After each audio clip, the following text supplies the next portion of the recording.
Hello again and welcome back to the channel. Today I am really happy to present my new guide to the second TOEFL speaking question. In this guide, I will begin by introducing the three main styles of questions you might get on this part of the test. I will continue by giving you a set of templates that you can use to easily answer these questions. And I will conclude by walking you through the creation of two actual answers to these questions. Along the way, I'm going to give you a few tips related to grammar and vocabulary that I think will increase the sophistication of your answers and hopefully increase your score a little bit as well. All right, with that out of the way, I want to repeat that there are three basic question styles on this part of the test. Now, I do want to emphasize that these styles are very similar to what you're going to see in the first TOEFL speaking question. Indeed, to be completely prepared for this part of the test, you really need to see that video as well. I will post a link to the video in the description section below. All right, so the first style of question you might see is what I like to call the pure preference style. And it looks a little bit like this. Do you prefer to study for tests in a group or alone? Include details and examples to support your explanation. Or it might look a bit like this. Some people like to watch TV news programs every day, while others like to watch them only now and then. Which do you prefer? Include details and examples to support your explanation. So again, they're asking you for your preference on some subject. They both end with the same sentence. Usually they're going to be about things like school or work, or just general issues related to life. Don't expect to see anything too complicated. Don't expect to see something you can't really relate to. They're pretty common subjects. Next up is the agree-disagree style question. They look a bit like this. State whether you agree or disagree with the following statement. Then explain your reasons using specific details in your explanation. Teachers should not assign homework to students. Or it might look like this. Do you agree or disagree with the following statement? Children should help their parents with housework as soon as they are old enough. Use details and examples in your response. So as you can see, the structure of the question prompt is a little bit different, but they're basically the same. They're giving you a statement. I want to warn you right now, if you get this type of question, don't repeat the statement word for word in your answer. That's lazy. You're not getting tested on your ability to just repeat things. But we'll get to that in a moment. Now, the last question style is new. It's appeared only in the last couple years, but I don't think it's more difficult. It looks a bit like this. Some people like to take classes online instead of attending them in person. What are the advantages and disadvantages of this trend? What do you prefer? Use details and examples in your response. Your university is planning to make class attendance optional. What is your opinion and why? What are some advantages and disadvantages? Use details and examples in your response. So you'll see that the second one doesn't specifically ask you what you prefer. It may not. However, as I'll show you when you answer the question, you should state your preference either way. Now, yes, if you've seen my video about the Type 1 TOEFL speaking question, you'll see I've already covered this in detail. However, I'm not sure if this new style is going to be in part 1 or part 2, so I'm putting it in both of the videos. Okay, so how do you answer these questions? Well, I've got one template for the first two and then another template for the last style. Let's start, obviously, with the first two. Here's a template you're going to use in your answer. It goes a bit like this. Start with your main point. Pick one of these three. I agree, disagree with the idea that, or maybe I prefer, or maybe I think it is preferable to. Obviously, the last two are best for the preference style. The first one is better for the agree, disagree style. Next up, give me a transition. I feel this way for two reasons. This is optional. If you need to save 1 or 2 seconds, you can delete it. Then give me your first reason. It goes like this. First, and for example. Lastly, give me your second reason. It goes like this. Second, and to be more specific.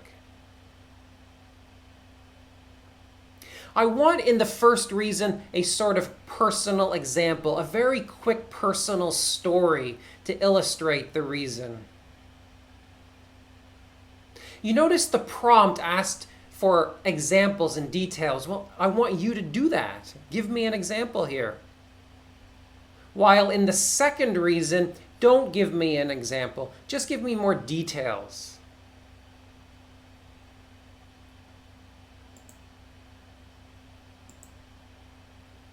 A few guidelines to keep in mind when you're using these templates. Avoid repeating words. Vary your vocabulary as much as you can.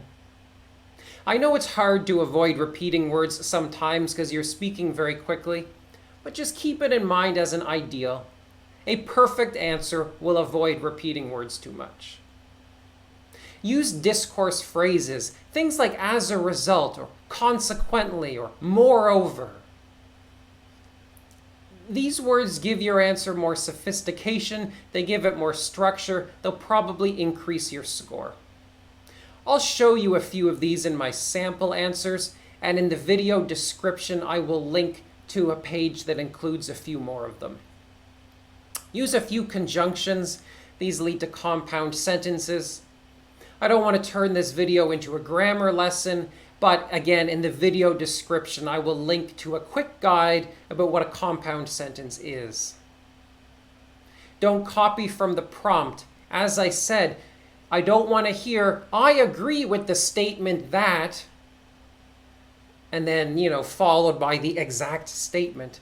Don't do that. Use your own words. Lastly, idioms help. It's true that putting some idioms in your answer will make it sound more natural.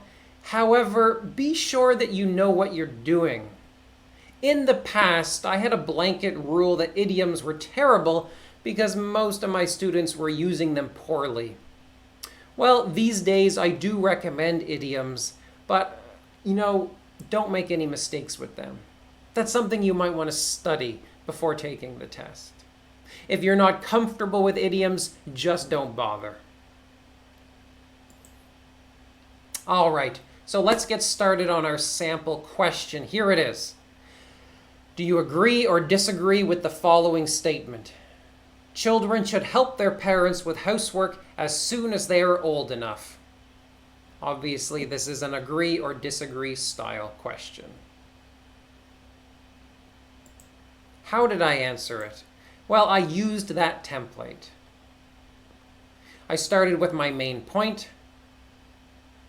I agree with the idea. I used a transition.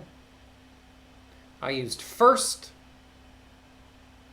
I used for example.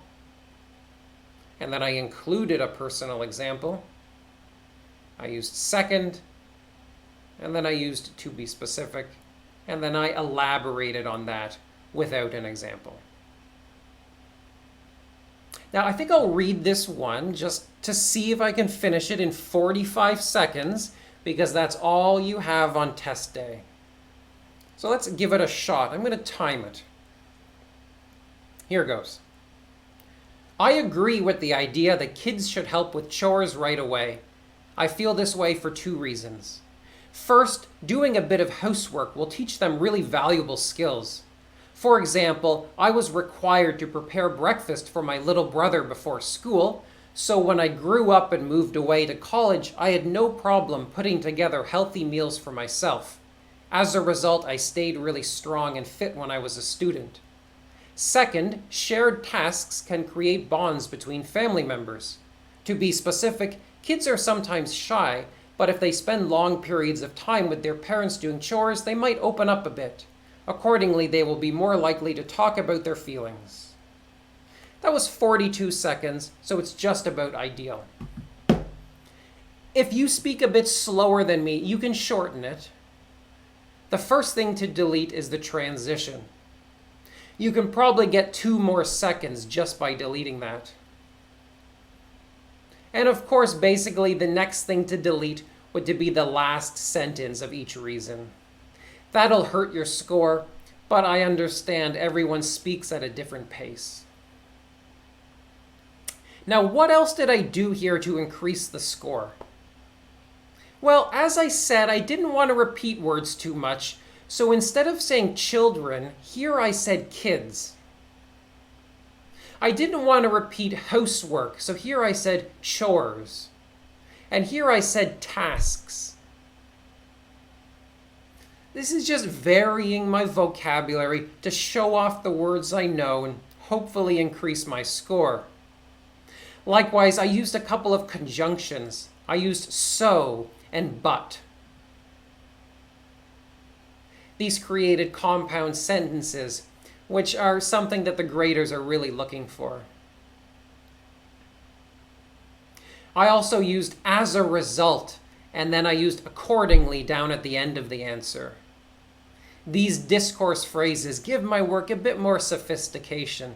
Those are something you should really practice with, both for the speaking and for the writing sections of the test. Really, I do want you to check out the link I'm going to put in the description of the video. You know, I didn't even want to repeat the word prepare, so I used putting together. That's reaching a little bit for a synonym, I know, but it is beneficial.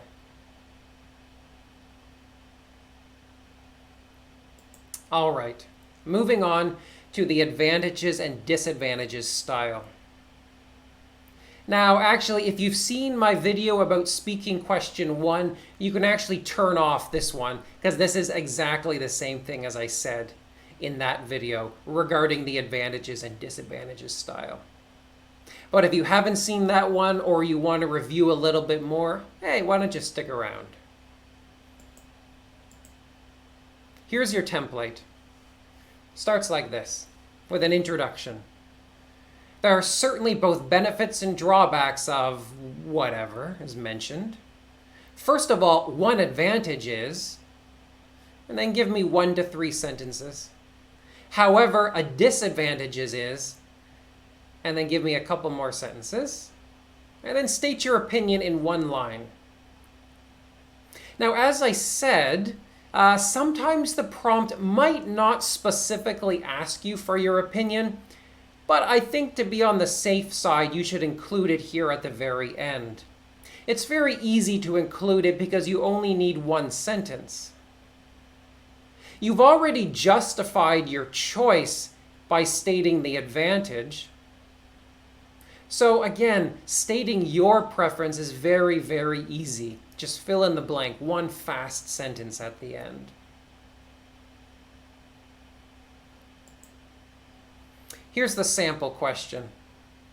Some people like to take classes online instead of attending them in person. What are the advantages and disadvantages of this trend? Use details and examples in your response. Here's the sample. I'm not going to read this one. You can pause the screen if you like. But I began with the introduction. It's right from the template.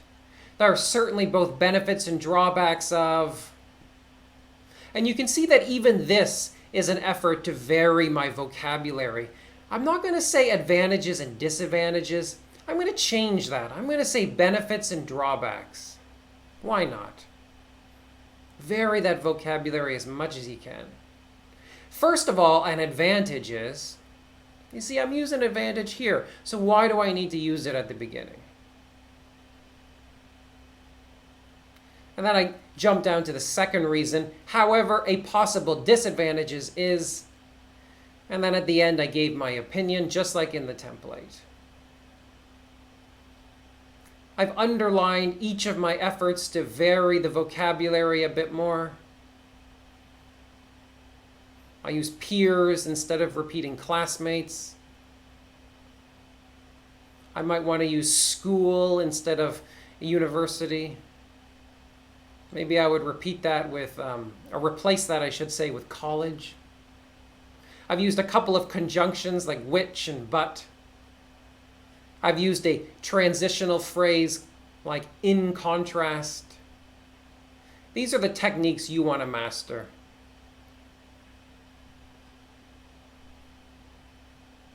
All right, so that's it. That's how you answer the second TOEFL speaking question.